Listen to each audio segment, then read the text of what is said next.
Hi, I'm Charlie Collins, and we're talking sport.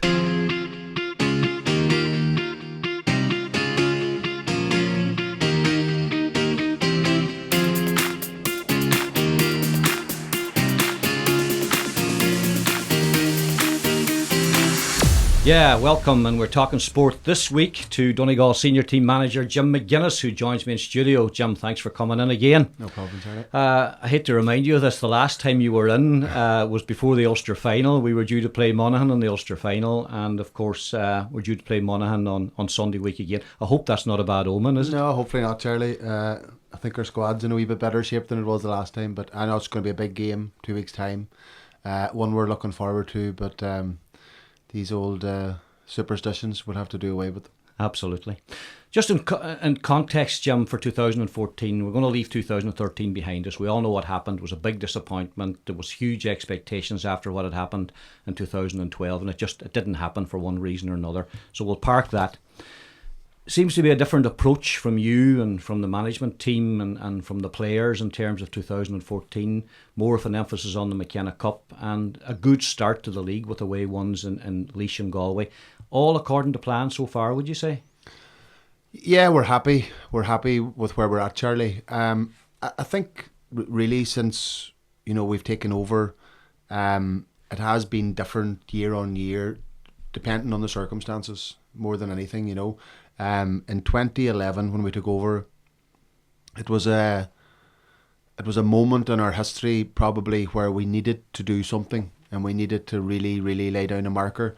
And that winter, we did go at it very, very hard. We had a lot of points to prove as a squad.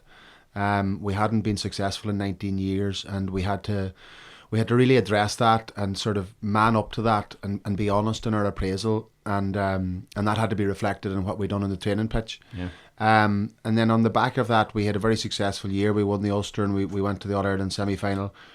And that was a long season. And 2012, we were later starting as a result of that. We did work at a very high intensity level in the first year. And it's a case of how much and how often you can do these things within a calendar year. So because of that, there's no hard and fast rule in terms of this is the way a perfect season should be. And you move forward then and you try to do what you feel is the best thing for your group of players at that moment in time. And then 2012 obviously ended up in culminating in the All-Ireland. And that resulted in, a very, very long season for us. And the celebrations that go with that, and the holiday and everything else. But we got to a point where we were kind of happy with where we were at. The very disappointing thing was the amount of injuries, and I suppose you can see it now even at the minute.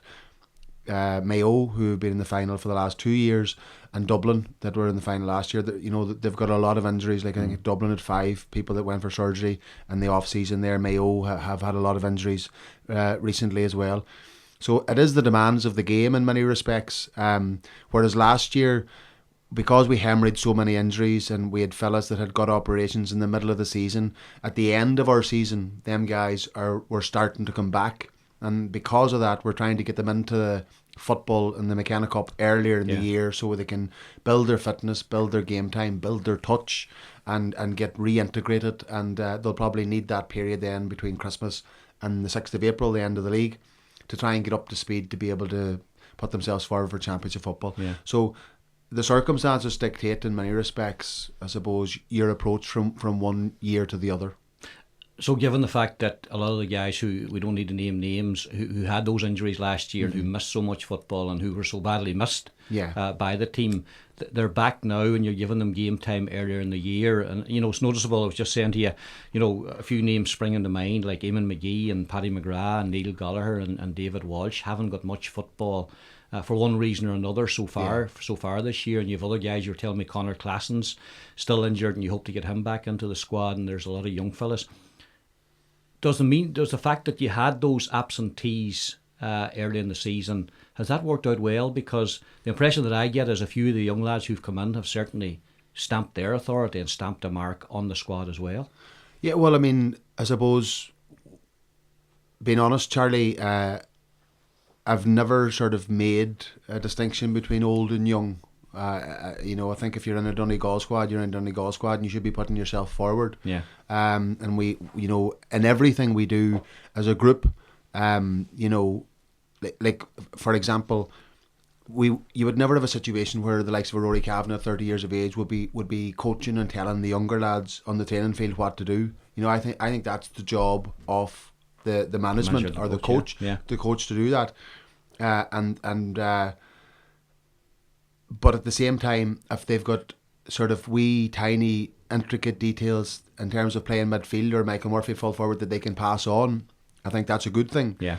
But I mean, when I started playing, and it was the norm, I suppose, back then, but the younger players in the team really, you know, got the brunt of a lot of criticism, and if they made a mistake, it was almost like you were nearly afraid to get on the ball in case you would make a mistake.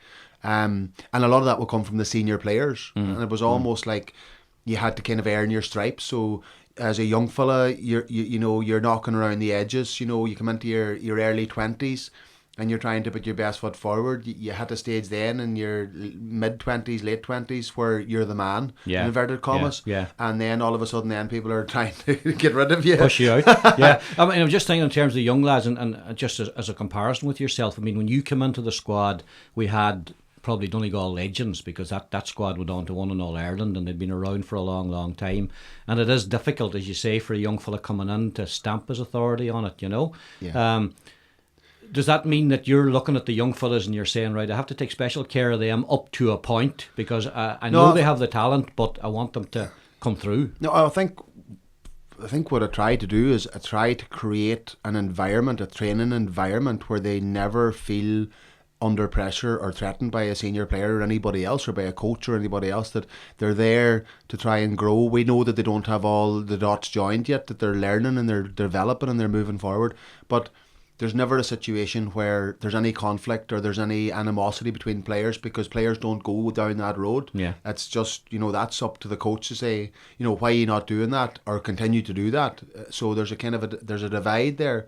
And, you know, you talked about me with the Donegal sort of legends, but this Donegal team at the minute, you know, is probably the most successful and has won the most. And for the likes of Derek O'Connor and Oran Manelis and Hugh McFadden, these guys coming in now, they were all watching the All Ireland, you know, in the stand. So a lot of our boys are probably legends to them, you know, and it's the same dynamic in many respects. So it's just about how you integrate them and how you open up the training environment that kind of can bring the best out of everybody, you know, because everybody's equal. And if we're going to stay in a hotel, Charlie, we make a decision what hotel it is, and the players decide that. You know, I'm sitting here with an luminous tracksuit on me today. That's because the players picked the colours. Yeah. Everything is based on the group and on the players. And if you're a 19-year-old or you're a 33-year-old, you get the exact same rights and vote and voice as the older players. And I think that's very, very important, because I feel that the younger lads in our camp for the last 4 years have kind of flourished because of that they've never felt that, you know, in 4 years' time or 5 years' time, I'm going to be the man. They're part of something now, and we're all moving forward together. Yeah. But have you been encouraged with the newer of the new that have come in now in the last year or so, and how they've applied themselves and how they've played when they've got the opportunity? Yes, is the short answer, I suppose. But like what we've tried to do is we've tried to have a very strong policy on young players anyway. You know, I mean, Patrick came in, he played minor and he played senior in the one year. Yeah. Martin Riley came in as the minor captain the year after that.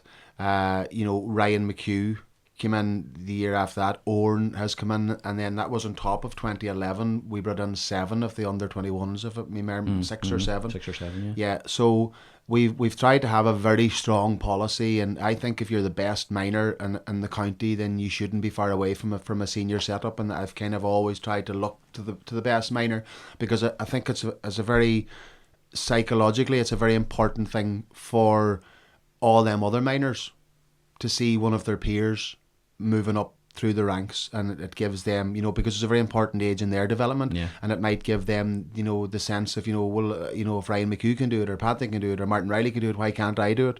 And I think that's important. And I think also, if you bring the best minor through every single year into your squad, and it takes them 2 years or 2.5 years to develop, over the course of 10 years or 12 years, the age profile of your team shouldn't be dropping significantly because you have that key player coming through every year, instead of putting all your eggs in the one basket and saying this group of players is going to take us to X, Y, and Z, and then all of a sudden when that team comes to its conclusion, it's a total rebuild again, and I think that's important for the future of the county. Yeah.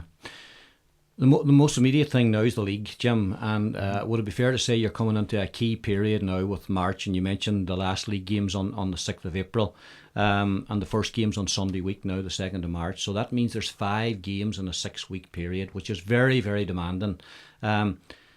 Is your thought pattern in any way influenced looking at that and saying, right, the championship ends in May, the league finishes in April, the championship's in May, there's not a huge difference of time, 5 or 6 weeks between the last league game and the championship game. Is it all about now getting people game time, finding out who's in form and looking at what that starting 15 might be late in May in Celtic Park? Yeah. I suppose you'd have a lot of the players that would say that for the manager, every period is the most important period. I mean, before the league started, we were targeting the 2 games, the first 2 games, to get into that break and try and get the 4 points on the board and try and get game time under fellas' belts. But I have said, on a number of occasions since we started back, Charlie, that our objectives for the league are them young players that we've spoken about, to bring them through, to give them exposure in league games, and try and bring them to the point where we're fairly comfortable that they can stand on their own 2 feet in championship football. And then the second thing is that the older players, in inverted comma, the players that have been about for a while, the players that have had a lot of injuries over the last 12 months, that are finding fitness again, that they are exposed to enough football that we've basically set, I suppose, the target of the 6th of April, which is our last league game against Armagh. And at that stage, we'd like to have everybody back, everybody at a decent level, everybody with X amount of exposure under their belt over the course of the league, and to have a good, strong, solid squad. Not absolutely flying, because we haven't really pressed the button yet, to be honest with you, in terms of our training and our intensity in training or anything. We've taken a different approach because we've had so many injuries that we want to try, and a lot of the lads have been out for a long time, so we're trying to lay a base for a lot of them, and we're trying to bring them steadily forward, not have major setbacks on that journey, and get them to a point then where we know they're well put together again, they're strong, they're moving well again, and then we can push on for the championship. And we're looking at the end of the league for that. Then that leaves us with a 6-week run-in to the first championship match, and 6 weeks is a very decent run-in when you've got a really solid base under your belt. Whereas in 2011 we would have went very hard very early, because we had to really take the thing by the scruff of the neck. So it's all about. It's interesting you saying that, because anybody who would have been down in Laois and in Galway, and the conditions that those games were played in, it was windy both days, and the pitch, particularly in Galway, was heavy. I mean, Donegal looked to have, to me, that a real spark about them. They looked as if they were really fit guys supporting the player on the ball. There was a lot of hard work being done. It would look, from the outside looking in, Jim, this is a team who've worked hard in the last couple of months and are at a high level of fitness here. Well, I suppose, yes, we have worked hard over the last couple of months, but I suppose it's how you define that, in terms of what you do and how you do it. We've worked hard, but it wouldn't probably be the components of fitness that we would be focusing on massively come the summertime. I think that's what I'm trying to say. There's different levels. There's long, slow training. There's medium intensity training. There's sprint training. There's high intensity training, and our frequency within sessions and duration and stuff would be based on the low to the medium stuff up until probably 4 weeks out from the start of the league. Like we probably had a 10-week period where we were trying to focus on 3 different phases within the 10 week and the lead into the start of the league. And then the league is always, Charlie, about managing. It's all about managing the league. We've got 2 weeks now where we can look at working hard, and then the third week is the run into the league game again. And then, as you said earlier, you've got the 4 games in the month of March, and then a 1 week break, and then another game in the first week in April. So it's about managing a situation. You're going to do very little on the Thursday night, and you're going to have them together on the Tuesday night. So that's just a managing situation. You're not going to build fitness, but you'll build match fitness. in the games themselves. But in terms of actually laying down a marker and moving forward with your fitness, you probably won't do it in that period. So you get these windows to work, and it depends what you want to do then. Yeah. If we took it in blocks then, in terms of the season starting with the McKenna Cup and these 2 league games in February, what you said were difficult away games. And, you've come out of them with 4 points, and that would seem to put you in a fairly good situation with 3 home games out of 5 to come, Jim. If you were marking out a 10 in terms of where you're at now as you're getting ready to go into this key period in March, how many out of 10 would you say has been achieved? In terms of our preparation, and where you're at the moment, where we're at the moment, you'd probably say 6.5, maybe 7. Where we're at the moment, in terms of where we would like to be down the line. Like we're ticking over nicely. We're rotating players. We're trying not to overcook them. We're trying to expose Carl Lacey and Frank and Christie and Rory Cavan and Big Neil and these guys.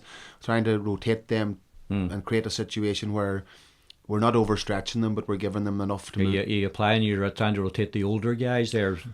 Well, there's not that same issue with the younger guys. I mean, they're fresh and they're ready and they're mad to get at it. So it's not an issue, but it's more about like I mean, Christie has had has had an illness. Neil Gallard has had a chronic problem with his groin. Rory Kavanagh has had a hamstring tendinopathy. David Walsh, his hip. Carl Lacey, his hip. Paddy McBrearty, an overuse injury in his groin. So all these things have to be managed. And as I said earlier, it's how you manage them, and we want to get to a certain point by the end of the league and have everybody with us instead of losing people, because ultimately, Charlie, as every player we lost last year, it was diminishing our opportunities. Carl was player of the year in 2012 and we didn't have him in 2013. So all these things were negative. Whereas we feel we're at a decent level at the moment, and we feel we're moving forward every week at the moment, but we're not 100% where we want to be, but that's okay. Like, I'm comfortable with that. There'd be something wrong if you were at this time of year. Promotion, is that a priority? You've got 4 points out of 4 now, and probably 6 out of possible 10 will be enough to get you promotion. Are you making that a priority to get back to Division 1? No, we've never ever mentioned promotion. Like, what we want to try and do is we want to try and win every game. That's what we want to try and do, and it's nice to win games, and it's good for the collective to win games. But we want to get all them players we spoke about fit for that game in Celtic Park. That is our reality. We want to get the other lads that we spoke about game time, so they're able to face into that, which is going to be an unbelievable atmosphere in Celtic Park on the 25th of May. That's the key things, and managing that situation and trying to win games in the league, and hopefully winning enough games in the league to get promotion, is what we want to achieve. But like, you could take another approach and just say, okay, we've 15 or 17 players that are at the level at the minute to go out and try and win every single game, put them into every single game, don't give the boys exposure, win all the games, get promoted, and end up at the end of May with half a squad that are in really good nick and the other half a squad that are not going to be able to cut it on the 25th of May, and I don't want to do that. So it's balancing the whole lot. Have you got a starting 15 in your head, Jim, at this stage, or is it no. wide open for you? Oh, completely wide open, and I think with 6 subs now, if you have the discipline not to pick up a black card, I don't think it's something that I'll dwell on ever for the rest of the season, because you've got probably 10 or 11 defenders there that can play at the moment. In the middle of the park, you've got Christie, Rory Kavanagh, Big Neil, and Martin McElhinney. So, which 2 of them are you going to pick? Yeah. Is it fair to say any 2 over the other 2? So all these things are relative, really. It's just about having everybody fit, having a healthy squad, who's pushing hardest in training, who's putting their best foot forward in training, how much can they give you, and before the fatigue, and get them off and get somebody else on to finish the job off, and that could be a different permutation every single day you play. Yeah, I think that's important as well, Charlie. Absolutely, I agree with you. I think it's important tactically even, because obviously last year, I feel in a way, last year one of our biggest problems was the opposition knew what our team was going to be, and they knew what we were going to do, because our options were so limited. Yeah. And that was a massive, we only won 7% of our own kick out against Mayo in the first half, because everybody knew our kick out option. Yeah. Because we hadn't got many others outside of that. So these are all things that kind of work into the bigger schemes. It's interesting you say that in relation to the 25th of May and the Derry game. And if we just briefly go back to 2013, the Tyrone game was the one that was going to open the championship. And I mean, it was a massive game, Jim. Everybody knew how big it was going to be. And then there were suggestions afterwards, perhaps, that Donegal peaked for that. And then everything went sliding down the hill then type of thing, you know. No. I mean, you know that people were saying that too much emphasis was put on the Tyrone game. But obviously the injuries were a huge factor as well in that. Is there a danger this Derry thing is going to... not at all, no. From outside in type of thing, like, you know. What people wouldn't be aware of, Charlie, was like we from the 1st of January last year to the 4th of August, we trained 66 times, which would have been hugely down on 2011 and 2012. Out of the 66 training sessions, Neil Gallagher, for example, missed 68%. Out of the 66 training sessions. Carrie Lacey was 69%. Yeah. David Walsh 60%, Mark McHugh 40%, Anthony Thompson 33%. All in the middle lines were really, really high. So you had a limited amount of training sessions done because of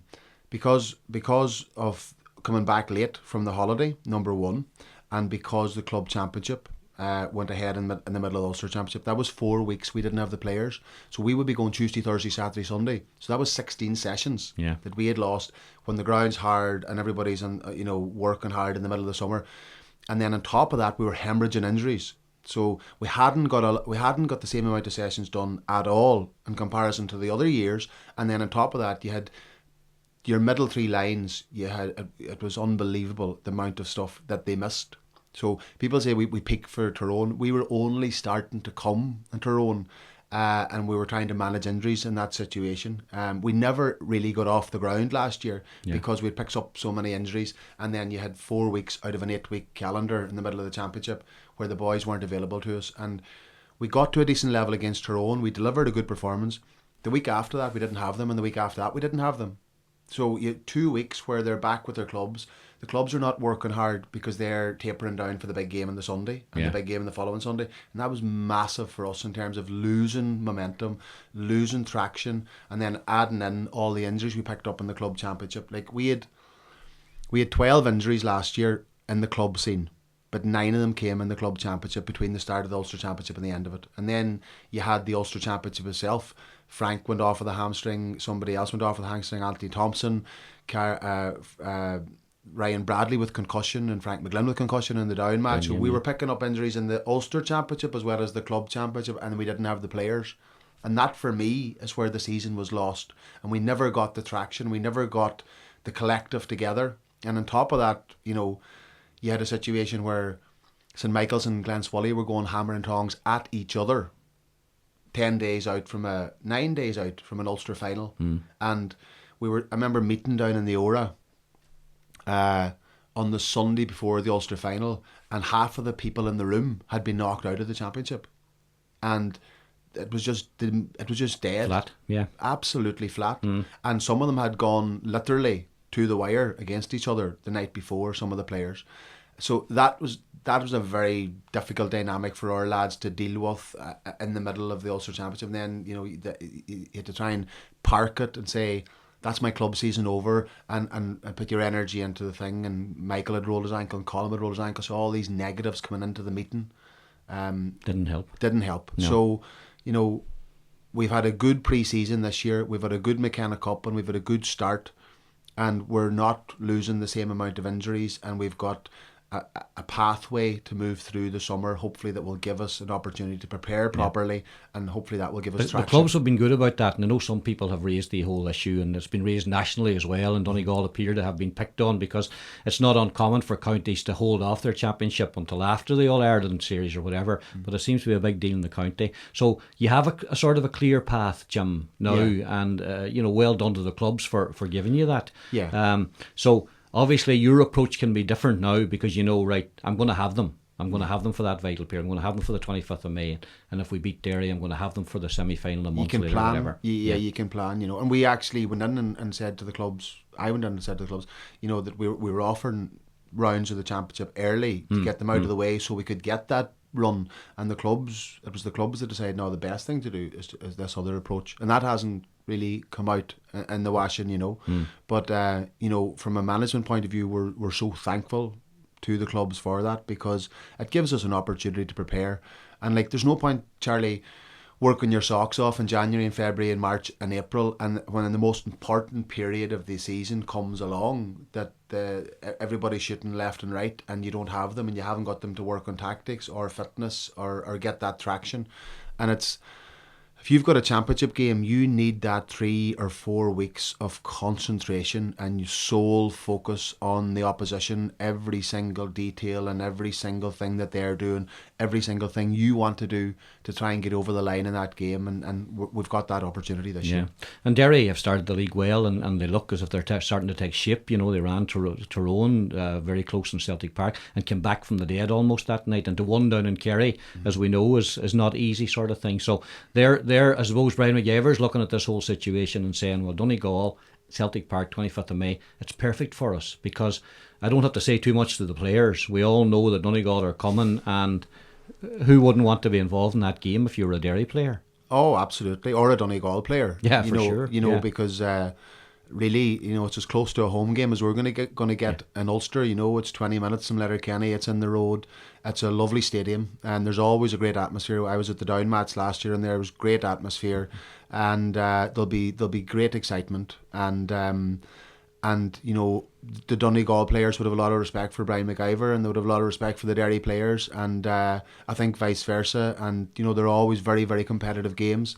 Derry always feel that they can beat us, you know, and our boys like playing Derry as well. It's always got that feel to it. Yeah. And it has the makings of a real proper championship game of football. And the other thing about it, and I know you're not going to agree with me, and Brian McIver, if he was here, wouldn't either, is most people would say it's a pathway to the final, because the winners of that will be expected to win the semi-final against either Fermanagh or Antrim. I know football doesn't work like that, but it can't be avoided. People are saying the winners of Derry and Donegal will be in an Ulster final. Well, it's not something that it's ever come into my mind in terms of the day that have taken over. Like, we've been raging hot favourites, Charlie, for games, and we've been complete underdogs, and we've won in both situations. And we were raging hot favourites last year for the Ulster Championship and final, and we were beat.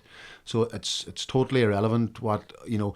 Nobody knows what's going on behind anybody's dressing room door. That's the reality, you know. And you could have injuries, you could have knocks, you could have, you know, tightness in people, and people they're in the terrace and they're going, you know, Jesus, what's wrong with him, and so forth. And there could be a story behind that nobody would ever know.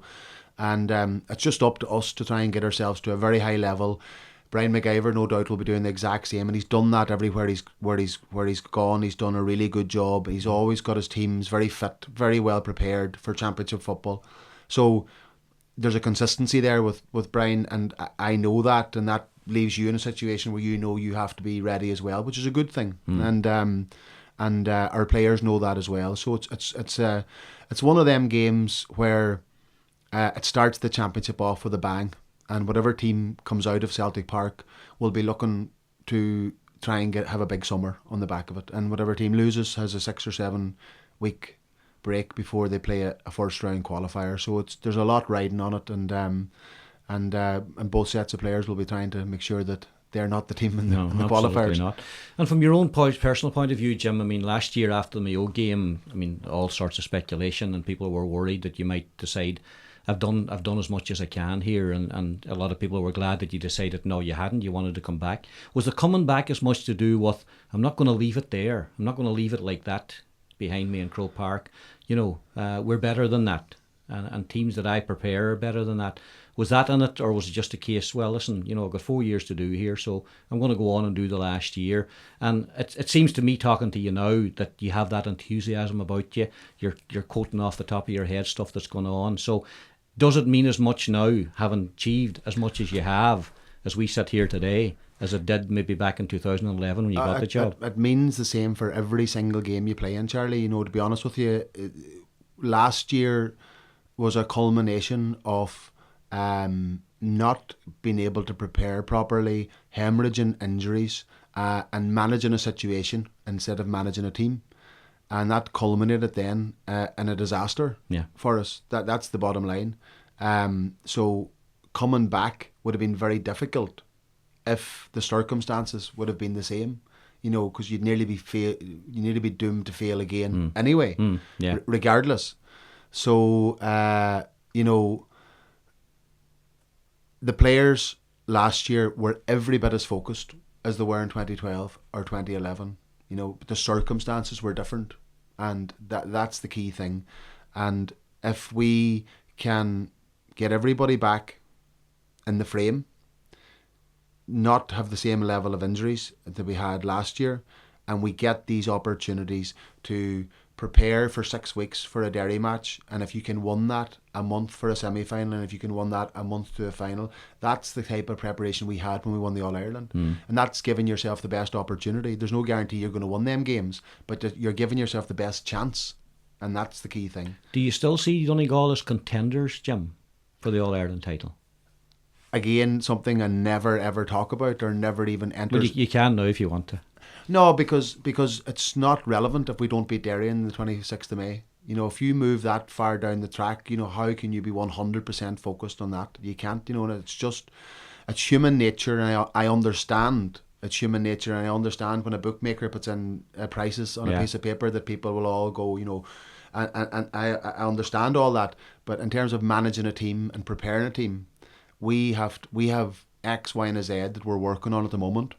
We're trying to refine that over the course of the National League. There's other things we still want to bring in to our play, and we want to get that up to a very decent level by the end of the league, and then we want to try and perfect it going into the Derry match, and then on the back of that we want to deliver a top class performance. That's where it ends, Charlie. That is absolutely full stop where it ends.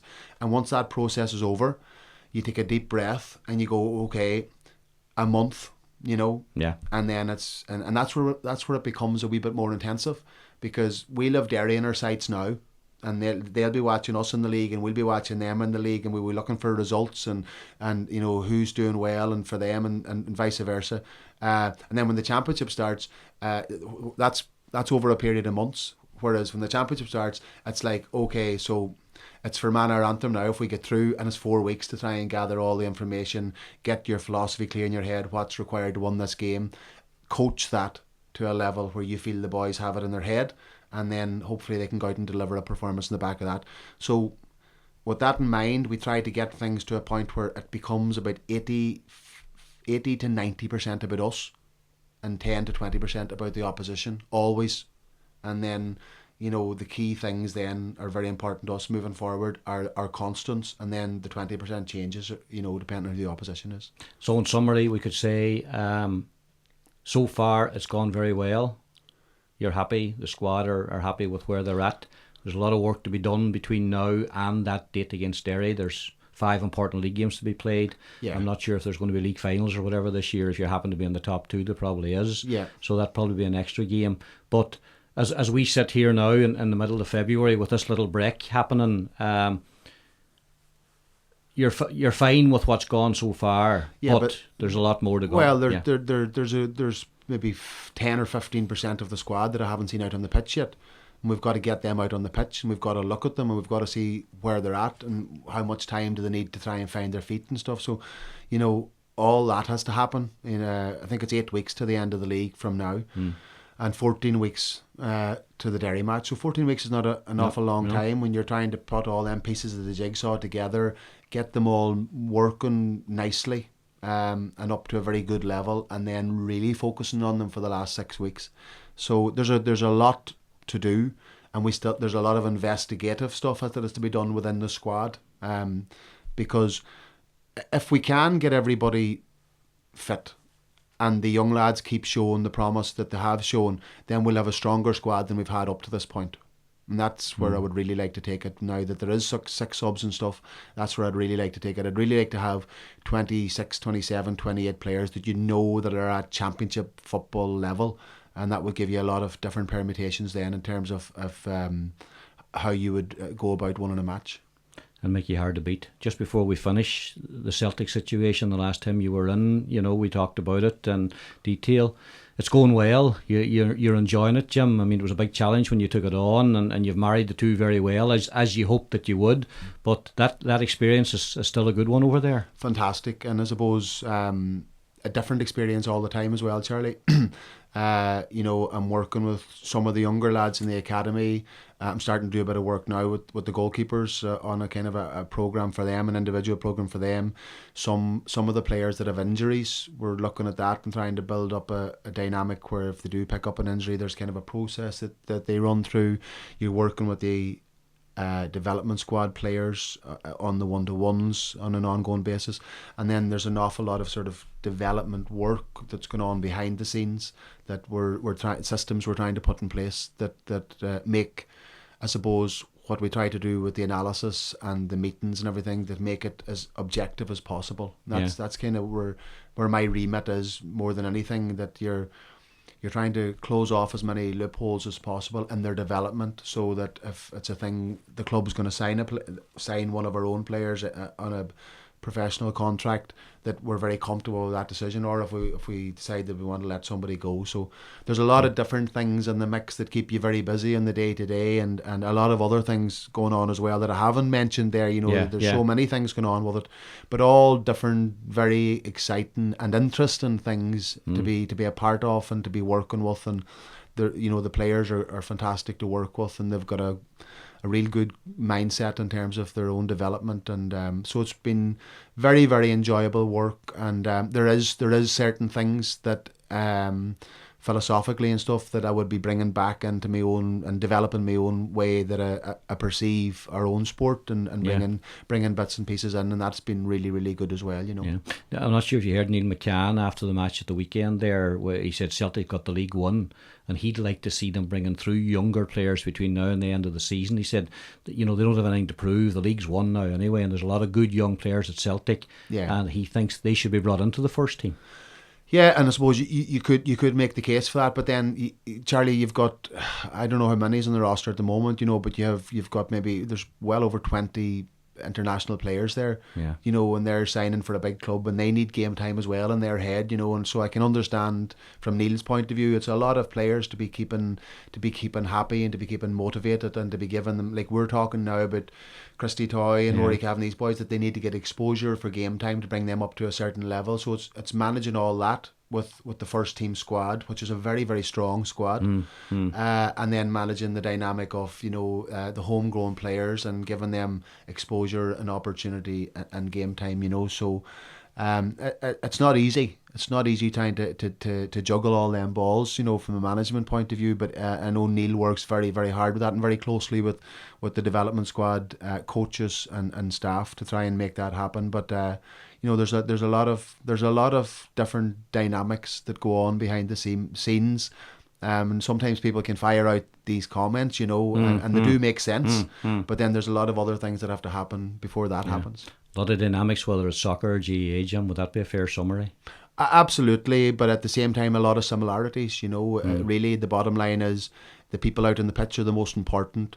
They need to know, you need to know that they're at the level, and they need to know what they're doing, and that doesn't change no matter what sport it is. And like, I've been lucky enough to be away with the team this year on a number of occasions, and then under 19s as well, for the Champions League, and you know, we got the run of the place in terms of Ajax and see what they do and how they do it in Barcelona. And I spent a club visit with Man City, Fergal Harkin, Donegal Man. I was down with Fergal for a few days and opened the doors up, you know, and to see how them teams operate and the dynamics behind their organisations. Huge clubs. Yeah. But the philosophy is very, very similar. You know, everybody's on a quest to try and bring players through, to bring a philosophy within the club through, and that's centred around players and what you do with the players and how you do with the players and how you engage with them and how you get that message across will define what kind of a player they want to be. Exactly, and the results. So they're worlds apart in many respects, and they're very, very close as well. Yeah. Well, we'll be very parochial and hope for the best here, 2014 for Donegal. Jim, really appreciate you taking the time to come in to talk to us and talking sport, and hopefully further down the line we'll have another chat. We'll see where we're at that stage. Please God. Thanks, Charlie. Jim McGuinness talking to us and talking sport. Thanks a million to Jim. Thanks to Wallace Media for providing the pictures here, and to Shane Wallace for doing that, and Tommy and Timmy here at Full Tilt Studios for looking after the sound.